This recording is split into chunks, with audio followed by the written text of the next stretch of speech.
Hello guides, তোমরা কেমন আছো? আশা করছি তোমরা সব ভালো আছো। আজকে আমি একটা পিঠের রেসিপি নিয়ে চলে আসলাম। তা আজকে পিঠের তৈরি করছে আমার মা, তা আমি ভিডিও করছি। আর গোলাটা গুলিয়ে দিচ্ছি আমি, ব্যাটারটা তৈরি করে দিচ্ছি আমি। তো ব্যাটারটা তৈরি করতে লেগেছে সুজি দুধ দিয়ে ভিজিয়ে রেখেছিলাম, তার মধ্যে চালের গুঁড়ো দিয়েছি আর একটু ময়দা দিয়েছি আর অল্প সামান্য মিষ্টি দিয়েছি। তাই পাটিসাপটা করবে আর সাঁচের পিঠে। তোমরা সঙ্গে থাকো, দেখতে থাকো। দেখো ব্যাটারটা সুন্দর, যতক্ষণ না স্মুথ হবে ততক্ষণ পর্যন্ত ফেটিয়ে যেতে হবে। ভেতরে লাম্প থাকলে পরে তাহলে পিঠে ভালো হবে না। তোমরা কে কোথা থেকে দেখছো আমাকে একটু কমেন্টে জানিও। আর কে কী পিঠে খেতে ভালোবাসো একটু কমেন্ট করে জানিও। তোমরা যত কমেন্ট করবে আমার তত ভিডিও দিতে মানে উৎসাহ বাড়বে। এইভাবে সবাই সবার পাশে থাকবে এবং থাকবো, তাহলে সবাই এগিয়ে যেতে পারবো। দেখো পিঠে এবারে দিয়ে দিচ্ছে। আমার মা খুব সুন্দর পিঠে করেন। এখন একটু বয়স হয়ে গেছে, তাও মা যা তাড়াতাড়ি করেন, মানে তাড়াহুড়ো করে কাজ করেন এখনও। তো বলতে হয় আমরা পারবো না এই বয়সে। মায়ের দুটো পা অপারেশন হয়েছে, হাঁটু অপারেশন হয়েছে গত বছরে নভেম্বর মাসে। তো এবছরে যে পিঠে করে খাওয়াবে এটা ভাবতেই পারিনি। মা নিজেই বললেন সর আমি করছি। দেখুন পিঠেগুলো কি সুন্দর সহজেই উঠে যাচ্ছে। মা অনেক আগে থেকেই পিঠে শুরু করেছে করা।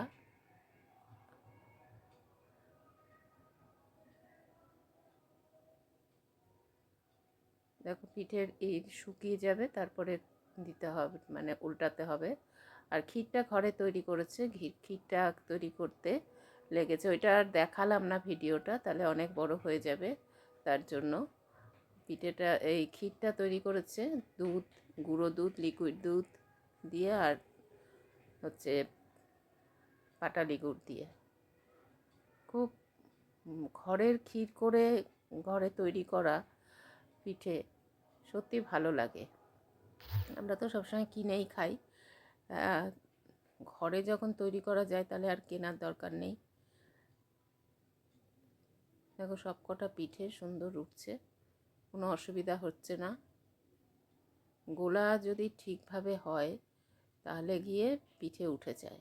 অনেকেই ভয় পায়, আমিও আগে ভয় পেতাম পাটিসাপটা পিঠে করতে, কিন্তু এখন আমি মোটামুটি জেনে গেছি।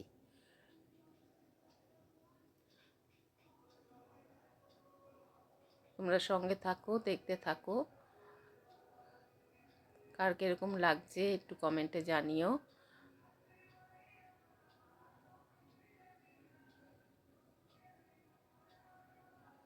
মা মাই হন সত্যিকারের।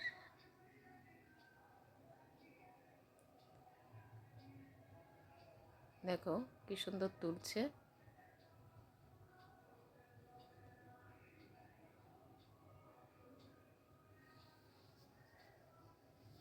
পাটিসাপটা হলো কিছুটা, এবারে সাঁচের পিঠেটা করবে। সাঁচটা ভালো করে গরম করে নিয়েছে।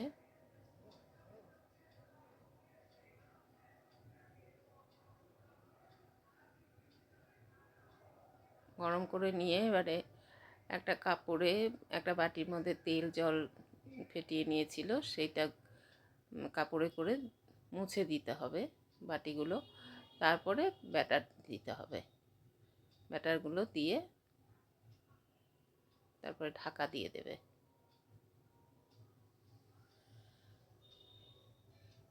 এইভাবে তোমরা পিঠে করবে ঘরে। এখন তো সবাই সব কিছু জানে, অসুবিধা হয় না। আর আমাদের আগে মাটির সাজ পোড়াতে হতো, এখন তো মাটির সাজ মানে একটু টাফ কেনা আমাদের পক্ষে, কেননা মায়েরও বয়স হয়েছে, সবারই এখন সময়ের খুব অভাব। এখন সব রকম বেরিয়ে গেছে নতুন পদ্ধতি। দেখো কি সুন্দর পিঠেগুলো উঠে যাচ্ছে, কিছুটা পিঠে হলো। এইভাবে পিঠে করবে, খুব ভালো লাগবে। আর ওই খেজুরে গুড় দিয়ে নারকেল দিয়ে খেলে খুব ভালো লাগে।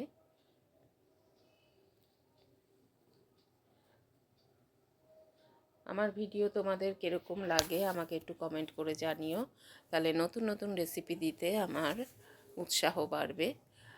আর তোমরা লাইক কমেন্ট শেয়ার করো, আর নতুন যারা আছো তারা সাবস্ক্রাইব করে আমার পাশে থেকো, আর বেল আইকনটা তোমরা প্রেস করে রেখো, যাতে নতুন নতুন রান্না দিলে পরে তোমাদের কাছে পৌঁছে যাবে। নতুন রেসিপি তোমাদের কাছে পৌঁছে যাবে। দেখো পিঠে হয়ে কিছুটা হয়েছে, সাঁচের পিঠেগুলো সুন্দর উঠেছে। আর নিচে দেখো লাল লাল হয়েছে, একটু ভাজা ভাজা টাইপের। আর আমি পায়েস করেছি, পায়েসটা একদম ক্ষীর হয়ে গেছে। আমি থালায় একটা সাজিয়ে তোমাদের দেখাচ্ছি।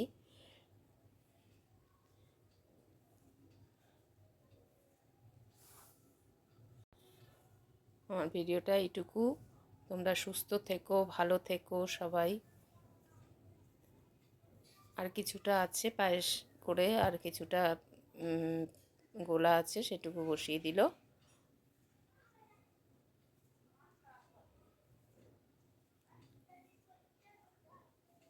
এটাকে উল্টে নিচ্ছে। মোটামুটি অনেকটা পিঠে হয়েছিল।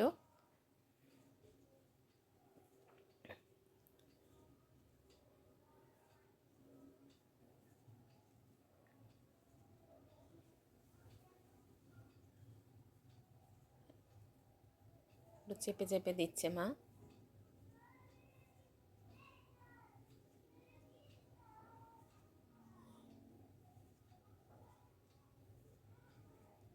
দেখো তুলে তুলে রাখছে, সাদা সাদা সাদা ফকফকে সাদা সুন্দর পিঠেগুলো হচ্ছে।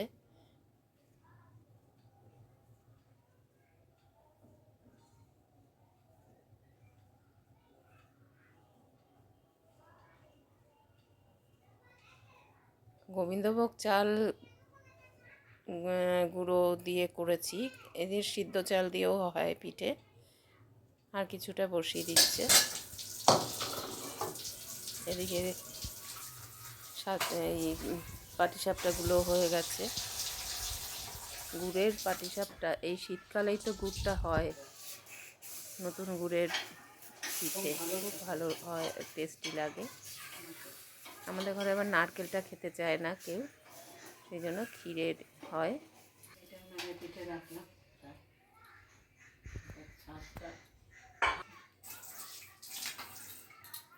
তোমরা এইভাবে আমার পাশে থেকো, রুমকির পাশে থেকো।